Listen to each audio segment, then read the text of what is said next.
Hello and welcome back to my day 2 update of my Lightning Arrow build as it progresses through this league. Storming Arrow! We are, an hour and 9 minutes away from the 48-hour mark, marking the start of the third day of the economy and all of the fun things that come with it. I am solidly in tier 15 maps. There are some survivability issues to true up on this character, but I, just this morning after playing just a couple of zones, got a pretty nice bow upgrade that I'll show here. I'll talk a bit more about the build after I run through the map. There are some things that I discovered that were like, wow, this probably held me back really hard during the campaign. One of them is that for whatever reason in Theory 2, I don't know if it was a bug that was exclusive to me, but perhaps you should check as well if you feel like your damage isn't what it's supposed to be. They let you put on gems even if you fail to meet the requirements to use the gem. What do I mean by that? There were some support gems that I had on that required 20 intelligence, as well as needing 20 intelligence because I had 4 intelligence gems equipped. So there were at least 2, if not 3, of my support gems on my main skills, Lightning Rod and Lightning Arrow, that did not have the intelligence requirement met. And for whatever reason, it still let me socket and unsocket it. And socketing it and unsocketing it, it made the DPS number increase in this skills menu, right? So the DPS was increasing as I put the skill gem on, but the skill gem was not in fact activating, as I was able to tell immediately upon getting the 4 or whatever intelligence that I was missing on my build, that I had a world of a difference in terms of my damage output. So you may also run into something similar, and if you do, then I would encourage you to go and check your gem requirements. It'll say up here what your gem capacity is based on the intelligence you have, and then hovering over each gem you can see that it'll say what the supported requirement is. However, I'm not really sure why it lets you do that. I think it's kind of a bug within the game that needs to be fixed, because as you change gear around, obviously you're going to have shifts that happen to your attributes. So just something to keep in mind. Like I said, upon fixing my intelligence that I was missing on the character, I felt the damage immediately skyrocket up to a lot more of what I expected it to be at that point. So who knows how long in the campaign I suffered with low damage as a result of not having the correct attributes. So I solved that yesterday, and immediately my build started flying through content.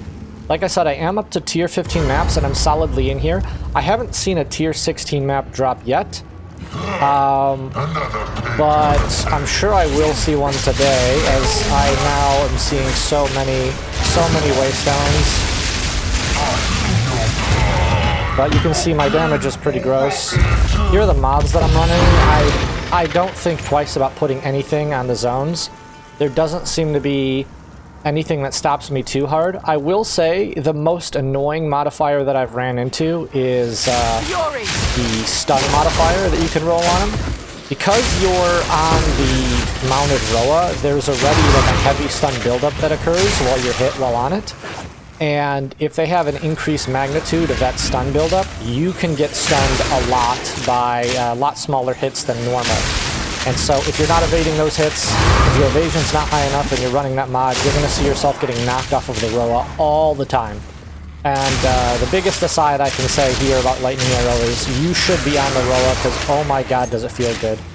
You fly through the zones, you're moving really quickly during boss encounters, and obviously movement speed just feels good, right? Like you're traversing large areas faster, because if you didn't have movement speed and you're going through these areas that have massive dead zones, it accrues so much fatigue, for me at least, that I couldn't imagine not having the Roa.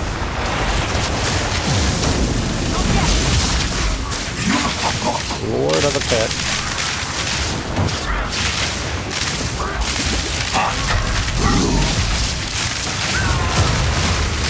Exactly see what he's doing, because I'm blinded by the walls in the way. he dropped a lot of nothing. So I'm just going to get the last couple of... I kill all the normal monsters if I can too, just for the chance of getting additional waystones to make sure I'm secured in tier 15s, but I mean, most of the loot's coming from the rares and the abyss monsters. So I want to go over a couple things with the build. Here's the bow that I have. It's pretty good. It's really good actually for where I'm at.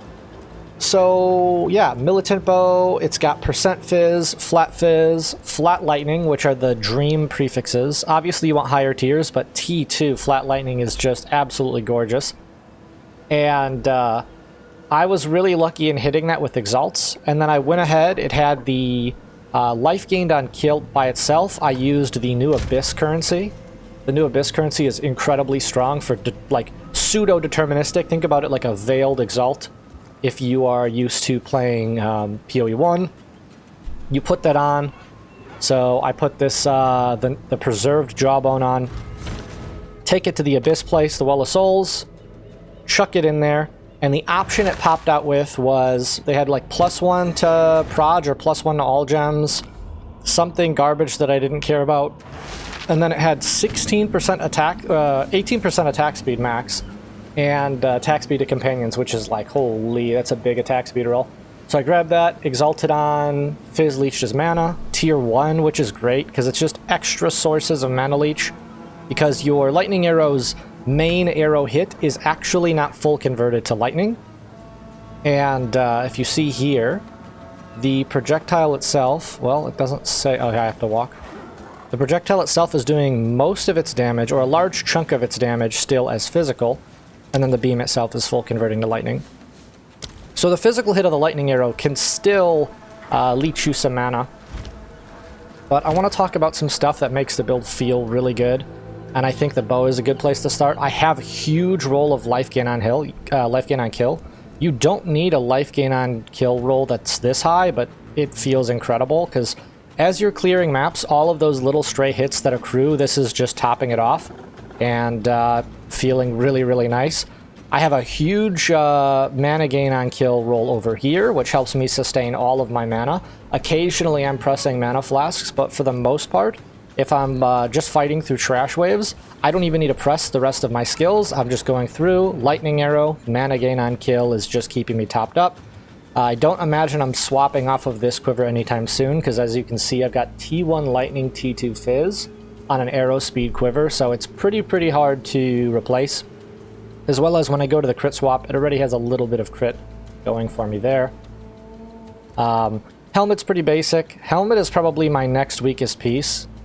It has some deflection rating and it has a little bit of cold res, but the prefixes could be so much better. And yeah, I mean, it's just, I wanted to go for lots of evasion, sure up resistances, which takes me to this piece. I haven't Exalt Slammed this because it's just bad. This is providing some elemental resistances to help keep me closer to cap. I'm still not 100% capped. My lightning res needs a little bit more, fire res needs to be capped. And there's plenty of chaos res to get, which I will be getting because, oh my god, the chaos hits hurt in this game. Fire res ring. This probably deserves an Exalt or two. But again, it's like, it's a filler piece. It's pretty good. If I hit a lightning res roll and if I hit a flat LE roll, it makes the ring significantly better. I have some nice gloves here. They're armor energy shield based, so I actually went ahead and spec'd some strength on the tree just to put this thing on. I abyssed it and I got magnitude of ailments, which is incredible because you want as much shock magnitude as possible to increase your damage. It's got a bunch of life, bunch of res.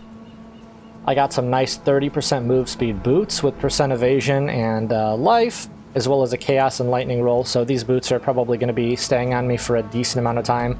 I don't want to go down in movement speed, I just want to go up. Movement speed is so important on this character because it's your survivability, it's you navigating through the zones, it's like, it's very large, it's the entire reason to play Deadeye.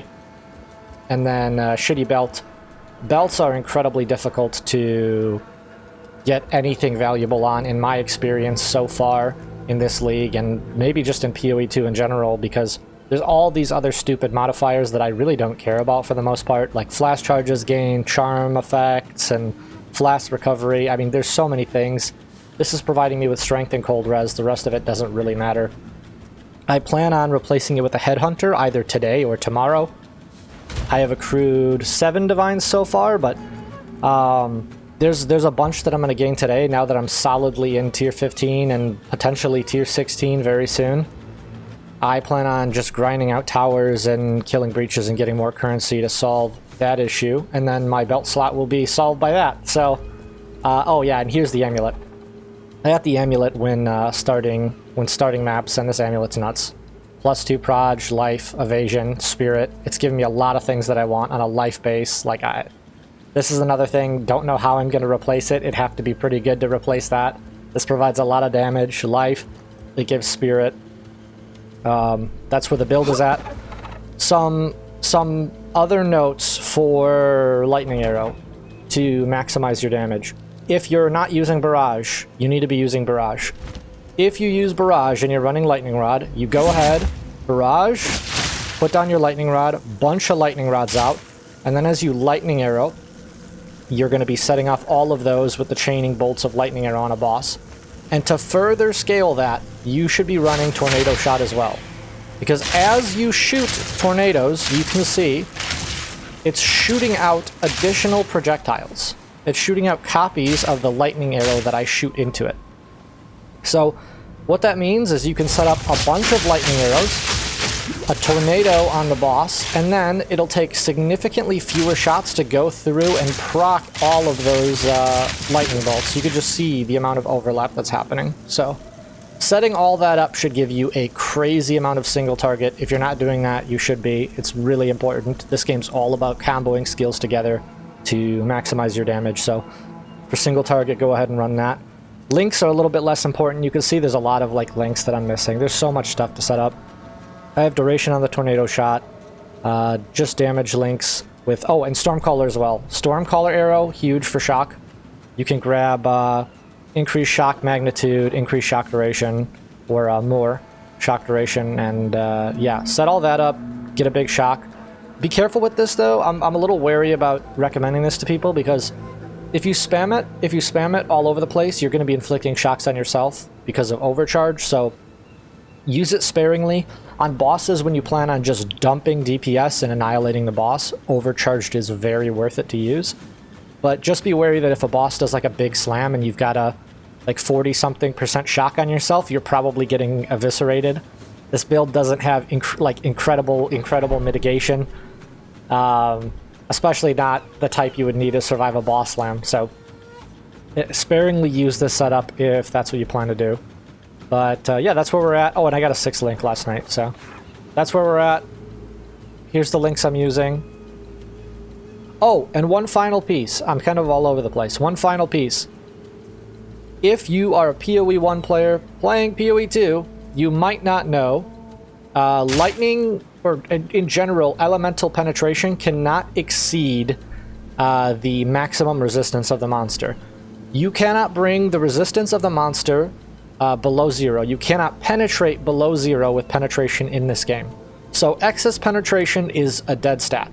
So I was running lightning penetration early on in my lightning rod links. There's no reason to run it when you have enough penetration on the tree. You can hit 75 on the tree, but you end up just getting a lot with the valuable nodes. So you'll see I've got, what, 42% over here. And what do I have over here? That brings me up to 54. So I've got like 54 pen. So I have 54 penetration. So unless I'm fighting a boss with 75 res, I don't need more than the 54. And on regular enemies that I'm encountering throughout the map, if they don't have an Ellie res roll, or if I'm not running some sort of res roll in conjunction with a resistance roll on a monster, the lightning penetration support gem is actually a waste, and it's just a dead damage link, so it's better to grab something that gives you either more or extra damage. So keep some of those things in mind if you're running into damage issues on your lightning arrow, or if you're like, well, my tooltip DPS went up, but it's not working. Like, those are some things to think about. Those are some things to keep in the back of your mind as you are upgrading and progressing the character. But yeah, that's where I'm at. I'm going to be blasting all day, probably working my way into Breach as I gain some more points for my tree. So I'm going to be juicing up towers. Presumably that's the only way to juice in this game. I don't know. I haven't consumed any content for PoE 2 really yet, so I'm just going to go ahead and test some stuff and Juice Abyss and Breach and yeah, hopefully get a Headhunter today. Thanks for watching. If you want to see more, go ahead and hit that subscribe button.